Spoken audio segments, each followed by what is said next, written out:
In this video, I'm going to show you the basics of using the paintbrush tool.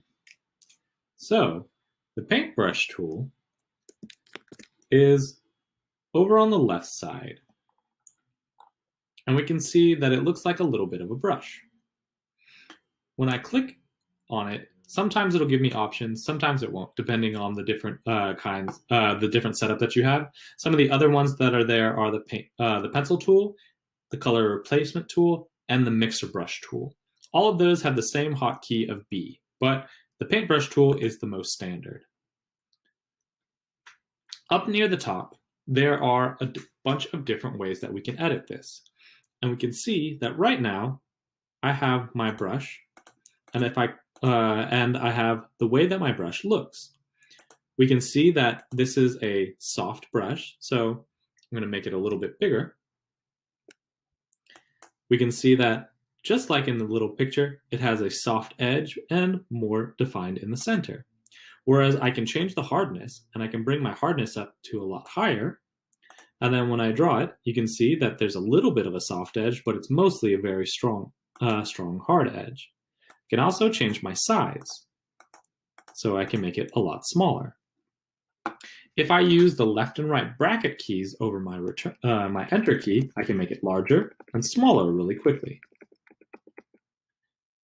Also, right-click, and it'll bring up a mini window that'll allow me to change the size and the hardness very quick.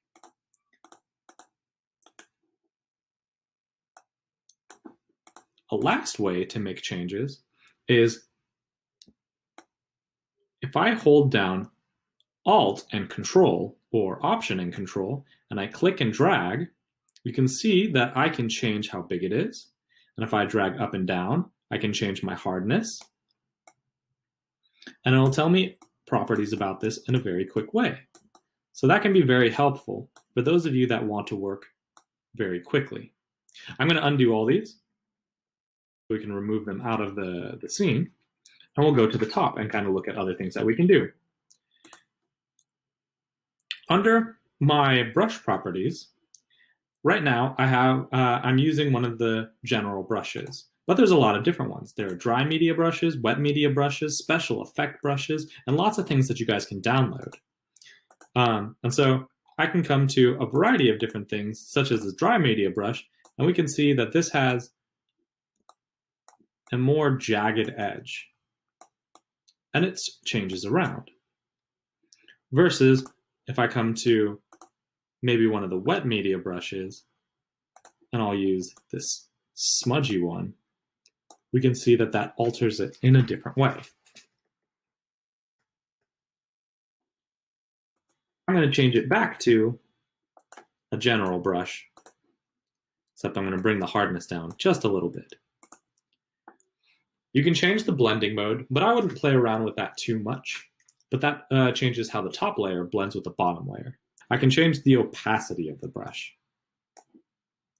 And I'm going to change this back to a general brush. I'm going to bring down the hardness a little bit. And the opacity is set to 100%, which means that it'll draw really hard. Or if I drop it down, it'll only draw very lightly, meaning that it's transparent. So play around with that to get different effects if you want to build up your layers slowly, or if you want to build up your layers really quickly. You can change the flow, which is how much of the paint comes down at a time, or how little comes in at a time.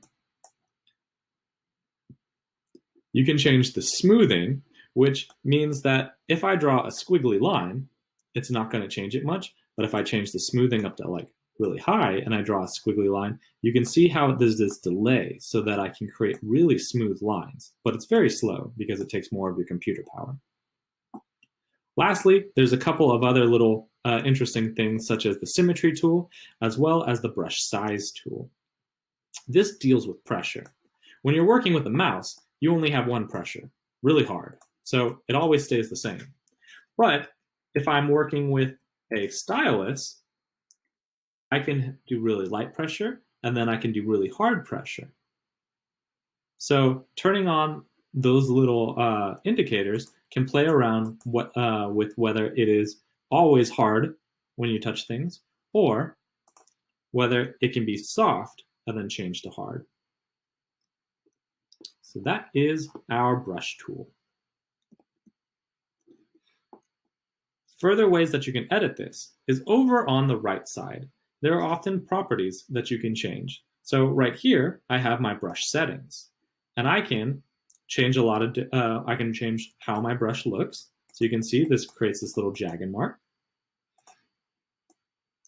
This one is a more solid one. This one has fuzzy edges. And you can even download more brushes so that you can get different types. You can also change many options about how the brush works, whether it scatters, whether it's smooth. You can change the direction that it goes in, as well as you can change its spacing. Right now it has 0 spacing, but if I change the spacing, it'll like make little dotted lines, depending on what it is that I want my brush to do.